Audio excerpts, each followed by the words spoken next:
Le but essentiel, c'était de faire connaître et de faire vivre les francophones de Tel Aviv, la vraie vie tel-avivienne, comme la vivent les Israéliens.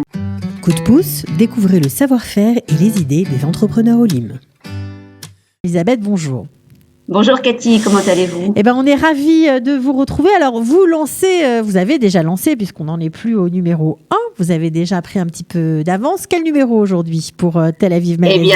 Nous terminons le numéro 2 qui devrait sortir entre Rosh Hashanah et Yom Kippour. Maintenant, avec toutes les nouvelles mesures du Séguer, écoutez, on va voir. Mais normalement, c'est prévu. On termine mercredi l'intégralité du journal et en fonction du Séguer, voilà. Il sortira… Alors, justement, puisque vous parlez du Séguer, j'imagine que tout ça a des implications. C'était pas un petit peu fou de se lancer dans un journal papier, voilà, dans ces conditions en pleine crise sanitaire ?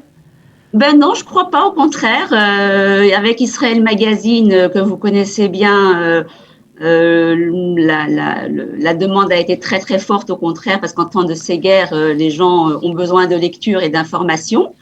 Et puis à nous, ça nous a permis de mettre en place un projet que l'on avait déjà depuis quelques années. Et comme je l'ai expliqué à d'autres confrères et d'autres amis, je pense que sur Tel Aviv, malgré mes 24 ans de vie à Tel Aviv, je pense qu'il y avait un manque et un vide énorme au niveau information culturelle sur la ville de Tel Aviv, en tout cas. Alors, voilà, donc on a lancé ça et on a eu d'excellents échos suite au premier numéro. Qui était un beau journal, je pense, avec 64 pages en couleur. Ouais, 64 pages en couleur. Vous êtes la rédactrice en chef de ce nouveau magazine, TLV Magazine. Alors, qu'est-ce qu'on y trouve ? Quels sont les angles que vous avez choisis ? Est-ce que c'est exclusivement culturel ? Est-ce que c'est plutôt social ? Racontez-nous. Non. En fait, le but essentiel, c'était de faire connaître et de faire vivre les francophones de Tel Aviv, la vraie vie tel-avivienne, comme la vivent les Israéliens. Donc, il y aura des pavés culturels, bien entendu, des pavés historiques pour connaître la ville, avec la description de certains quartiers, l'histoire de certains quartiers, de certaines rues. Bien entendu, également des sujets de société, parce qu'à Tel Aviv, on en a beaucoup, ça ne manque pas. Et voilà, donc en fait, faire découvrir la ville à tous les francophones qui la vivent. Donc, c'est pas uniquement culturel. C'est vraiment, comme l'a dit une amie que l'on a rencontrée hier, c'est cosmopolite dans le sens où ça s'adresse à plusieurs types de populations, aussi bien les femmes que les hommes, aussi bien ceux qui cherchent la culture que ceux qui cherchent autre chose, comme l'histoire. Et voilà. Alors, histoire, culture, sujet de société, évidemment, pas de politique ? Non, pas de politique, on laisse ça à Israël Magazine. Okay. On va dire qu'à Tel Aviv, ça ne manque pas, mais j'ai refusé de faire de la politique, sauf peut-être des petits sujets, mais qui sont plus de société, vous voyez, mais pas de politique. Non. Okay. Pas de politique, non, et pas de religieux non plus. Ok, pas de religion non plus. Donc, est-ce qu'on peut savoir à combien d'exemplaires vous avez tiré le premier numéro ? Écoutez, le premier numéro a été tiré à 3000 exemplaires, 3500 exemplaires exactement. Il est vendu comme sur le même schéma que celui de Israël Magazine, via Stematsky, Sofet Asfarim et quelques revendeurs agréés. Et bien sûr, via des abonnements que l'on a déjà eus. Et vraiment, je suis très, très satisfaite et je remercie vraiment toutes les personnes qui se sont immédiatement abonnées en ayant uniquement le lien Internet du premier magazine et qui ont rejoint un petit peu cette opération.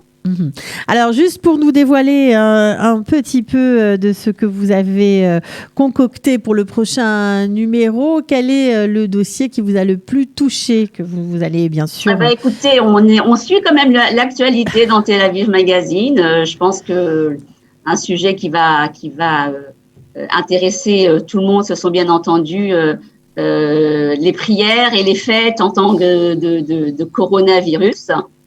Donc comment va-t-on aller prier? Comment va-t-on passer les fêtes? Bien sûr, au dernier moment, on mettra un petit peu en fonction des dernières nouvelles de ce matin. On va bien entendu réajuster peut-être un petit peu le tir. Bien entendu, on a eu également un sujet un petit peu coloré et chaleureux avec la rentrée des classes, par exemple. Et puis au niveau artistique, on va faire découvrir aux francophones de Tel Aviv un quartier qui est complètement alloué aux artistes. Et je pense que bien nombre de francophones ne connaissent pas, bien que beaucoup de Français se mettent et se lancent dans la culture et sont intéressés par la culture et les arts. D'accord, donc évidemment, vous nous ferez découvrir des Israéliens. J'imagine que c'est aussi le but, pas seulement des francophones qui y vivent, mais en tout cas, vous allez ouvrir une porte sur voilà, cette Tel Aviv israélienne, on va dire, cosmopolite. Exactement, Cathy. Le but, c'est de faire connaître aux francophones, en fait, effectivement, les Israéliens, la société israélienne, les restaurants israéliens, tout ce qui est, en fait, pour essayer de vivre dans notre ville, qui est quand même une ville très, très agréable et très riche en culture et en animation. Voilà, donner l'occasion aux nouveaux immigrants de se désenclaver, on va dire, et d'avoir le courage de jeter dans cette ville magnifique. Voilà, et ça servira bien sûr à ceux qui vivent à Tel Aviv, mais aussi à ceux qui ont envie d'y venir passer quelques jours. Bien sûr. Et de bien découvrir. Sûr, vous l'avez très bien défini. Je vous montre un petit peu le dernier numéro que vous avez eu. Très beau, un très joli magazine, exactement. On montrera d'autres images. En tout cas, merci Elisabeth d'avoir de nous avoir parlé de votre travail dans ce pays que vous connaissez bien, puisque vous l'habitez depuis de nombreuses années. Vous y avez travaillé d'ailleurs, donc vous êtes tout à fait au point pour parler de cette ville qui vous plaît beaucoup, que vous aimez beaucoup. J'espère que les lecteurs seront au rendez-vous et bravo pour cette initiative en pleine, on va dire, en plein cœur du coronavirus. Mais apparemment, ça vous a pas fait peur. Et c'est tant mieux pour nous. J'espère que ça va marcher, mais je suis sûre que en tout cas, je vous dis, les retours sont excellents et c'est une très, très belle aventure. Alors, bonne chance pour cette nouvelle aventure. Bonne année et on vous souhaite plein de lecteurs. À bientôt. Amen. Shana Tova à tout le monde. Shana Merci, Tova. Cathy. De rien.